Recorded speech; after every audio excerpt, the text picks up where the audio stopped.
there's a reason why avoidants always find themselves going back to anxious exes, and it's not just about love or compatibility. It's about the cycle. The push-pull dynamic that keeps both people locked in a pattern they don't even realize they're repeating.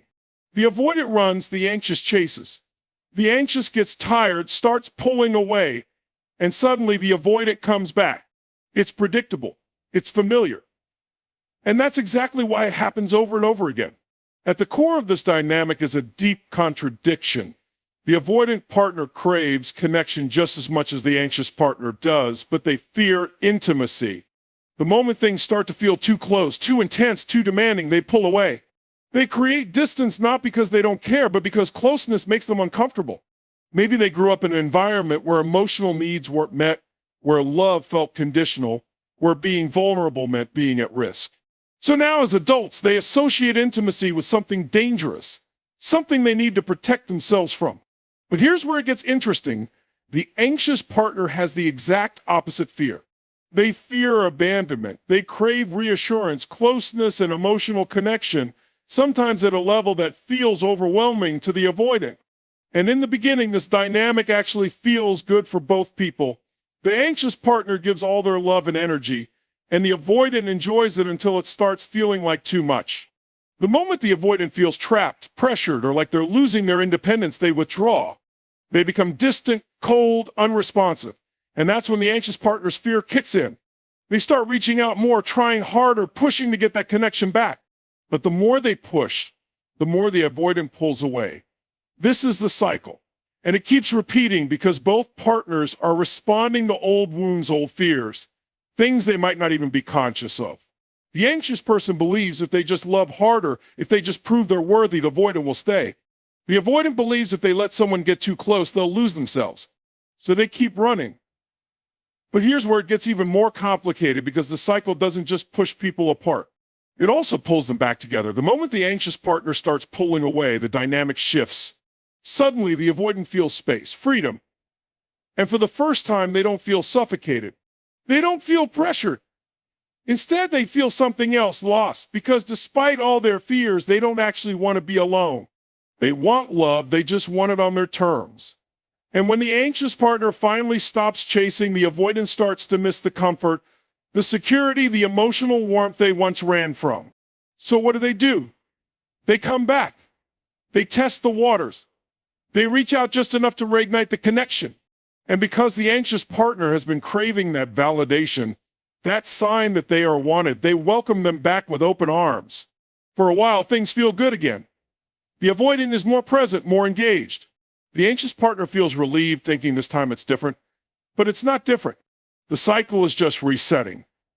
Because eventually, the avoidant starts feeling that same pressure, that same fear of being consumed, and pull away again.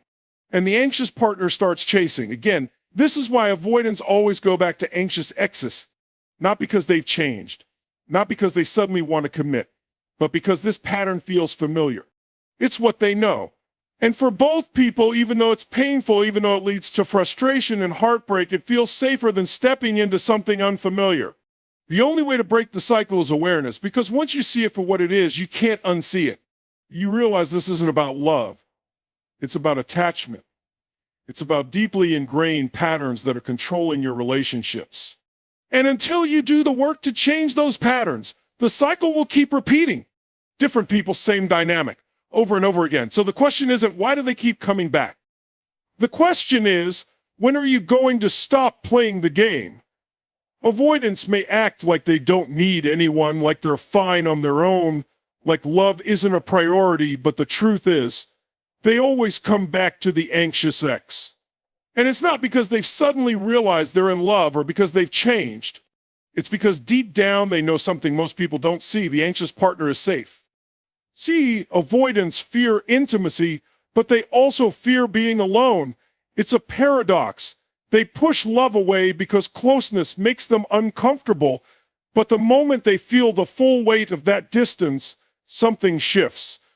That silence, that space, that sudden realization that the anxious partner is no longer chasing it unsettles them. It forces them to sit with the very thing they've been avoiding all along, themselves, and that's when the pullback begins. Because no matter how much they run, avoidants always return to the person who made them feel secure. The anxious partner is the one who was always there, always forgiving, always trying to make things work. And for an avoidant, that kind of devotion is a safety net. They know that no matter how many times they pull away, there's someone on the other side who will welcome them back. But here's the catch: it's not about love in the way most people think. It's about control. When an avoidant comes back, they're not suddenly ready to open up. They're not ready to commit fully. They just want the comfort of knowing that someone is there for them without demanding too much in return. They want the benefits of emotional security without having to truly step into vulnerability. And the anxious partner? They see the return as proof of love. Proof that their patience, their effort, their unconditional support is finally paying off. They think this time will be different. But it's not different. It's just another loop in the same cycle.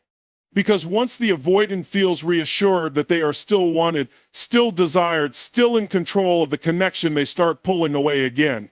The same fear of intimacy kicks in, the same discomfort with emotional closeness, and the cycle repeats.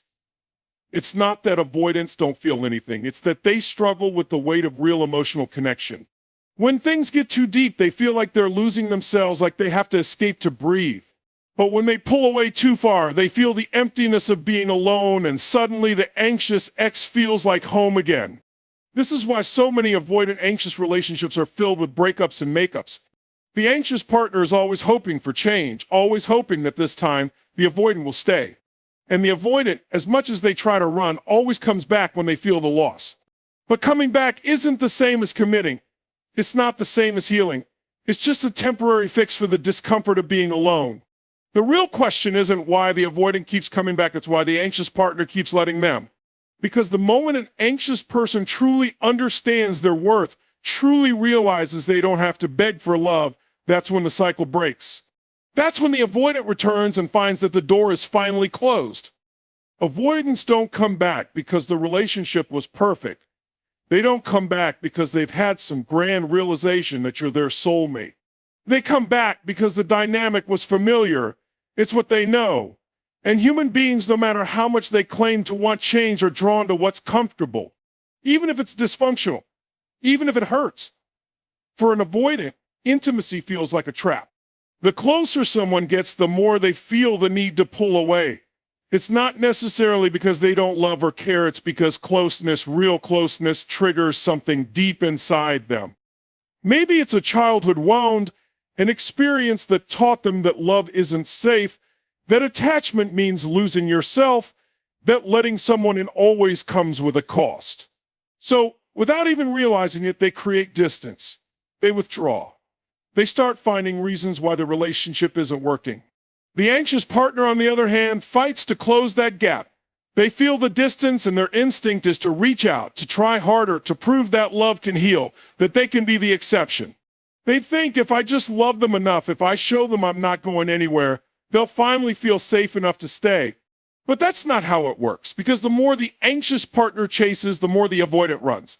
But here's where it gets complicated. The anxious partner eventually gets tired. They reach their breaking point. They start pulling away, not because they don't love the avoidant anymore, but because they realize they can't keep begging for the bare minimum. And in that moment, everything shifts. Now, it's the avoidant who starts to feel the loss. They were so used to the anxious partner always being there, always waiting, always trying. And suddenly, that energy is gone. The attention, the validation, the comfort of knowing they could come back whenever they went was no longer guaranteed. And that's when the fear kicks in. Not fear of losing love, but fear of losing control over something that was once familiar. Familiarity is powerful. It's why people stay in jobs they hate, relationships that drain them, patterns that don't serve them. It's not necessarily good for them, but it's predictable. And for the avoidant, a relationship with an anxious partner, no matter how intense, no matter how many ups and downs, is something they understand. They know the rules. They know how it plays out. They know that if they come back, the anxious partner will likely still be there, still open, still willing to try again. And so they return, not necessarily because they've changed, not because they're ready to meet the anxious partner's needs, but because stepping into something new would require real vulnerability. And vulnerability is what they've spent their whole life avoiding. But here's the truth. Familiarity isn't the same as love. Just because something feels comfortable doesn't mean it's good for you. Just because someone keeps coming back doesn't mean they're meant for you. The cycle continues because both people are holding on to something that feels safer than the unknown. But real love, healthy love, doesn't feel like a pattern you can't break. It feels like a choice you make every single day without fear, without games, without needing to run away just to come back. The moment you realize that, everything changes because you stop mistaking familiarity for connection. You stop confusing their return with love. And you start seeing it for what it really is, just another loop in a cycle that only ends when you decide to step off the ride. There's something about the highs and lows of an avoidant, anxious relationship that makes it incredibly hard to walk away from. It's not just the emotional connection, it's the unpredictability, the inconsistency, the roller coaster of emotions that keeps both people hooked. It's not love, it's intermittent reinforcement. And if you don't understand it, you'll mistake it for passion. Intermittent reinforcement is what makes a slot machine so addictive. You don't win every time. You don't even win most of the time.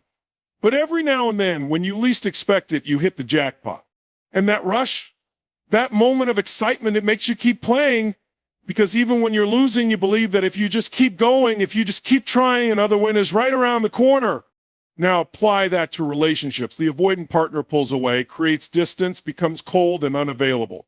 The anxious partner panics, starts reaching out, starts trying harder. But nothing works until suddenly, out of nowhere, the avoidant comes back. Maybe it's a long text, maybe it's an apology, maybe it's just them acting like nothing happened. And in that moment, the anxious partner feels like they won. They get that rush, that relief, that feeling of see. They do care. And because that moment feels so good, they stay, they keep playing. Even though deep down, they know another round of distance is coming. The cycle repeats. The highs keep you hopeful. The lows keep you chasing. And before you know it, you're not in a relationship, you're in an emotional casino, gambling with your self-worth. This is why avoidants always come back and why anxious partners always take them back. It's not just about the person, it's about the addiction to the cycle. The belief that if you just hold on a little longer, if you just love them a little harder, things will finally change. But they won't change. Because the pattern itself is the problem. And as long as you're caught in it, you'll keep mistaking temporary relief for real love. Real love isn't a game of chance. It's not something you have to earn. It's not something you have to fight for just to get breadcrumbs of connection. Love doesn't feel like a gamble. It feels like a choice. A consistent, steady, reliable choice. And the moment you understand that, you stop playing the game, because you realize the jackpot you've been chasing was never worth the cost of losing yourself. Avoidants may seem like they don't need love. They act independent, self-sufficient, almost as if relationships are optional. But here's the truth. They do want love. They just want it on their terms. And that's exactly why they always go back to anxious exes. Because an anxious partner gives them the kind of love they crave, the kind that doesn't demand too much while always being available. At first glance, it seems like avoidants don't want connection. They push people away. They create distance. They act like they're fine on their own, but that's not the full picture. They don't fear love itself. They fear the loss of control that comes with deep intimacy. Because to them, getting too close means risking being consumed, losing their independence, being forced to be vulnerable in ways they don't feel comfortable with. So what do? They build walls. They keep people at arm's length. And when a relationship starts to feel too intense, they pull back. But here's where it gets interesting. When they pull away, they don't want to lose the person entirely. They don't want to be abandoned either. They just want space, time, freedom, and an anxious partner. They're the perfect match for this dynamic because they will always wait. They will always be there. They will always try to close the gap instead of walking away. This is why avoidants always return to anxious exes. They know that even after pulling away, even after periods of silence, even after disappearing for a while, the door is still open. The anxious ex will still answer the call. They will still want to fix things, still be willing to try again, still give love freely. And for the avoidant, that feels safe. That feels like love without pressure. Love that doesn't ask them to change. But let's be clear, this isn't real love. Real love doesn't revolve around one person dictating the terms while the other just waits, hoping to be chosen. Real love isn't about someone keeping their walls up while expecting the other person to do all the emotional heavy lifting. That's not love. That's an arrangement. That's a cycle built on fear, not connection.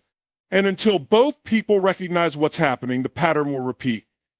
The avoidant will keep running. The anxious will keep chasing. And neither will ever feel truly satisfied. Because love isn't meant to be a game of push and pull. It's meant to be two people meeting each other fully without fear, without control, without one person always having to prove they're worth staying for. So the question isn't, will they come back? The question is, why would you keep letting them? Because real love doesn't leave you waiting. Real love stays. Avoidants always come back to anxious exes, but not because they've changed, not because they've suddenly realized what they lost, not because they're finally ready for the deep, connected love the anxious partner has been craving. They come back because they feel safe in the cycle. They come back because they know they can. See, for an avoidant, the anxious ex represents something familiar, a dynamic where they hold control, a relationship where they can disappear, pull away, create distance, and still be welcome back. They don't return because they've healed. They don't return because they're finally ready to meet the other person's needs. They return because they miss the comfort of knowing there's someone who will always try, always hope, always wait. But this isn't love. Love isn't about testing how far you can go before someone gives up. Love isn't about disappearing and then reappearing when it's convenient. Love is presence. Love is consistency. Love is choosing someone fully, not just when you feel like it, not just when you're lonely, not just when you need validation. And yet, so many anxious partners take them back. Because when an avoidant returns, it feels like proof. Proof that all the effort wasn't wasted. Proof that deep down, the avoidant really does care. Proof that if they just keep being patient, if they just keep proving their worth, one day the avoidant will stay for good. But that day never comes because it was never about love in the first place. It was about a cycle. And as long as you're willing to stay in that cycle, it will keep repeating. They will keep running. You will keep chasing. And you will keep mistaking their return for a sign that they've changed when in reality, it's just another loop in the same painful pattern. The only way to break free is to recognize the truth. Love doesn't make you beg. Love doesn't leave and come back only when it's convenient. Love doesn't ask you to put your life on hold waiting for someone else to decide if you're worthy of being chosen. Real love isn't about waiting. Real love chooses you every single day. And the moment you realize that, you stop letting them come back because you finally understand that love isn't something you have to earn. It's something that should be given freely without hesitation, without fear, and without the need to chase.